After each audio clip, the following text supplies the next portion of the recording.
আমার আপনার নবী দিন দুনিয়ার বাদশা হাবিবুল্লাহ জনাবে মুহাম্মদুর রাসূলুল্লাহ সাল্লাল্লাহু আলাইহি ওয়াসাল্লাম হুজুর পাকের দরবারে হুজুর জাবিল কুরআন পড়ে সর হয়ে ওমর ফরিদা কাবা রাস্তা দিয়ে যেতে হুজুর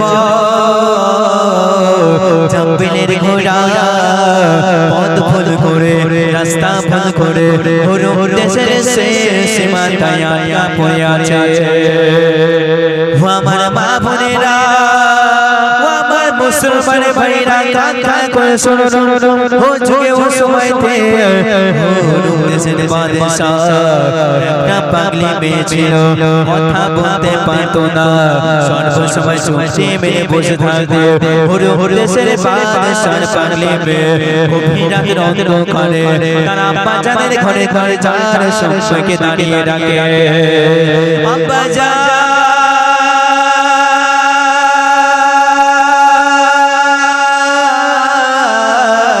দরজা কাদা খুলে দেন। বাদশা চিন্তা করছে কি ব্যাপার এত গভীর রাতের অন্ধকারে পেছনে গলার আওয়াজ শুনতে পাওয়া যায়। ওর দেশের বাদশা পাগলি মেয়ে আবার ডাকতে শুরু করে দিলেন, আব্বা জান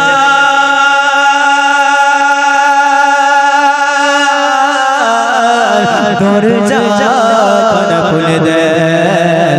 বাদশা দরজা খুলে দেখতে পাচ্ছে আমার সেই পাগলি মেয়ে আমার ঘরে দরজার সম্মুখে দাঁড়িয়ে ডাকে, কি খবর বাবা?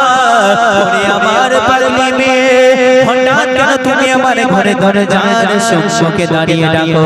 ওর দেশের বাদশা পাগলি মেয়ে বলেছিলেন, আব্বা জান আমি কার পাগল, আমি কিসের পাগল বরাবর জানতে পেরে যাবে।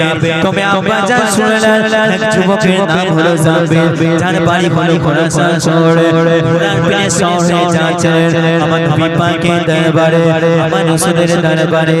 কিন্তু যুবকের ঘোড়া পথ ভুল করে রাস্তা ভুল করে এই দেশের সীমান্তায় আটকা পড়ে আছে।